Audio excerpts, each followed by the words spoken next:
Hey there everyone, welcome to another episode of Bert's Bike.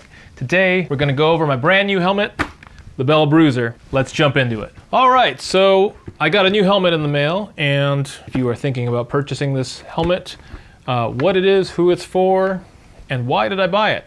Well, here's the number one reason why I bought this helmet. It looks freaking awesome. It's got this sort of like fighter pilot look, just a really cool original design from Bell. I was really torn between getting this one, the white one, or the black with sort of the white skull trim around it. It was sort of a toss-up for me. I do ride to work a whole lot and come home at night on my motorcycle, so I figured the white helmet looks cool enough and it would be more visible at night. So that's why I got this version. All right, so what do you get when you buy the helmet? So you get the helmet, of course. Clear visors on it. It has, I haven't even opened it yet, but it has the tinted visor. Really, there's not a whole lot of features of this helmet, but there are a few things that really kind of make it stand out. One, I've already said it 1,000 times, it looks the business. Okay, so you have this chin vent here, which is open, it feels like open close, but I think there's a middle position, but it's kind of hard to get to that middle position. These two vents down here are always open, and this vent up here is just a one-click vent. You know, I don't know if it'll bed in over time, but they take a little bit of effort to move. So that's a good and bad thing, I think. There aren't any vents on the back of the helmet, which that doesn't really bother me. On the inside of the helmet, there are channels on top of your head which actually flow air through pretty well. And I've ridden this on, 90 plus degree days, putting a few hundred miles on this helmet already. It's very comfortable to ride with this helmet on those hotter days. So what's cool about this helmet, it is rated as a full and a half face helmet. Now, what that means is the chin guard will actually protect you. It's not just there for looks like some other helmets. To get the chin bar off, you lift up on the visor, and then these two tabs here you pull down, and then the front part comes off. Turns into a nice little half face helmet there. For me personally, when I bought this helmet, I wasn't planning on wearing it like this, if ever. Maybe at a stop or something and I just didn't want to take my helmet off and just get a drink or something like that. But I just have no real interest in wearing it as a half face helmet. Now, let's say I was like at the beach or something and I was just gonna go down to the water and it was like maybe a mile or two away, I might do a half face at that point. But as far as, riding in the work and, riding on these roads that we have here in Nashville, Tennessee, I am going to be wearing it as a full face the majority, if not all the time. So 99% of the time, I'm going to be using it like this. One cool thing that I noticed about this helmet, there's actually like a rubber gasket here. And when you're riding at speed, this seals off really well. And you almost get no wind flow through your eyes. So that's a really good seal here, which is, I was surprised because of this, removable chin. So the engineering on this part is really, really good. So the two helmets that I wear primarily are my Bell Bullet, and then I also have a Shoei RF 1200 that I wear for most everything. And with a proper full face helmet, you're getting the pads holding the helmet on your face and pushing your cheeks up. So it definitely doesn't feel as secure as a full face helmet, but it does fit really well.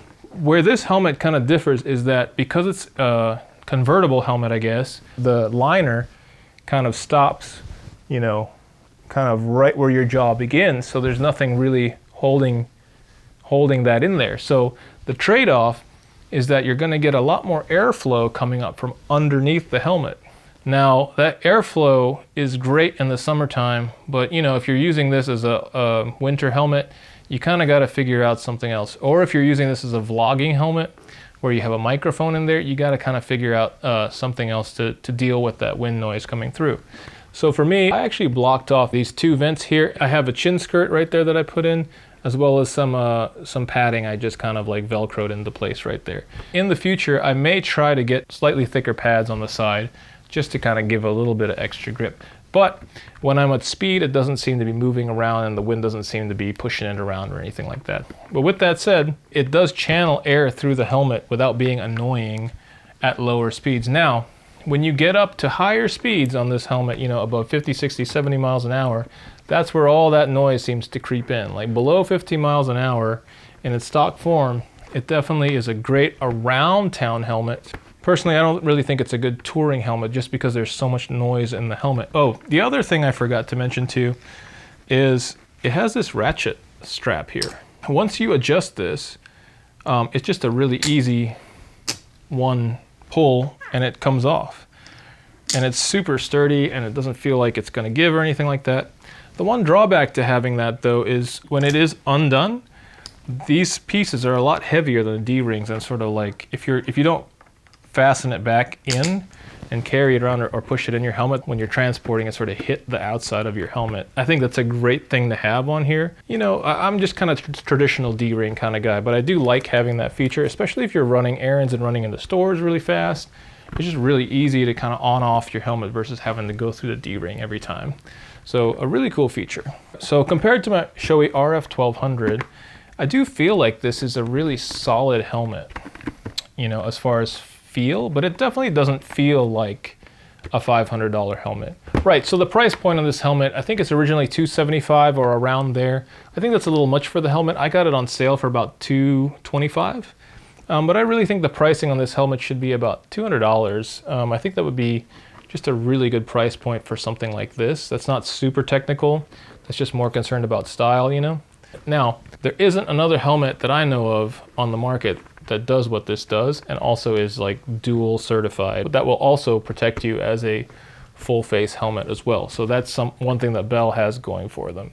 So would I tour on this helmet? Probably not. I mean, I don't see why you can't do it, but for me personally, and wind noise is subjective, it's just too noisy for me at highway speeds, at sustained highway speeds. Like, you know, if you're commuting to work and you're on the highway for, you know, 10, 15 minutes, it's not really gonna matter. So if you're planning like a long distance trip or something like that with this helmet, you know, it's probably not the best idea if you know you're gonna be doing that kind of riding all the time. Yeah, who's this for? Obviously it's for somebody who's looking for the 3/4 or full face capabilities on the helmet, but it also flows a lot of air, which I think is really good for summertime riding and a lot of in-town riding. So I think this is good for anybody who needs those, but also wants to look cool doing it.